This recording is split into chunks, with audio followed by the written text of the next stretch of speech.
Hi everyone, welcome back. ಇವತ್ತು ನಾನು get ready with me video ಮಾಡ್ತಾ ಇದ್ದೀನಿ.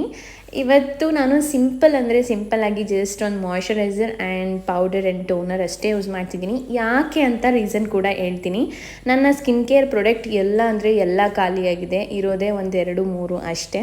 ಸೊ ಇದು ಆಲ್ಮೋಸ್ಟ್ 10-12 ಡೇಸ್ ಬ್ಯಾಕೇ ಆಯಿತು ಎಲ್ಲ ಖಾಲಿಯಾಗಿದೆ ಅಂತ ನೈಕಾ ಆ್ಯಪಲ್ಲಿ ಆರ್ಡ್ರ್ ಮಾಡಿದರೆ ಅವರಂತೂ ಡೆಲಿವರಿನೇ ಮಾಡ್ತಿಲ್ಲ ಪ್ರಾಡಕ್ಟ್ನ. ಆಲ್ಮೋಸ್ಟ್ ಲೈಕ್ 12 ಡೇಸ್ ಇದ್ದು. ಸೊ 12 ಡೇಸ್ ಆದರೂ ಕೂಡ ಪ್ರಾಡಕ್ಟ್ನ ಡೆಲಿವರಿ ಆಗಿಲ್ಲ. ಒನ್ ಆರ್ಡರ್ ಅದಕ್ಕೆ ಕ್ಯಾನ್ಸಲ್ ಆಗಿ ರೀಫಂಡ್ ಮಾಡ್ತೀನಿ ಅಂತ ಹೇಳಿದ್ದಾರೆ. ಆ್ಯಂಡ್ ಒನ್ ಮೋರ್ ಆರ್ಡರ್, ಅದು ಕೂಡ 17th ಪ್ಲೇಸ್ ಮಾಡಿದೆ ಸೇಮ್ ಪ್ರಾಡಕ್ಟ್ನ, ಅದನ್ನು ಕೂಡ ಇನ್ನೂ ಡೆಲಿವರಿ ಮಾಡಿಲ್ಲ. ಕಸ್ಟಮರ್ ಕೇರ್ ಜೊತೆ ಮಾತಾಡಿದ್ರೆ ಅವರು ಸ್ವಲ್ಪ ಟೈಮ್ ಅಂತ ಹೇಳ್ತಾರೆ. ಬಟ್ ಸ್ವಲ್ಪ ಟೈಮ್ ತುಂಬ ದಿನ ಆಗೋಯ್ತು, ಇನ್ನು ನನ್ನ ಪ್ರಾಡಕ್ಟ್ಸ್ ನನ್ನ ಕೈಗೆ ಬಂದಿಲ್ಲ. And this is one of my worst experience I am facing with the Nykaa app. I am very disappointed.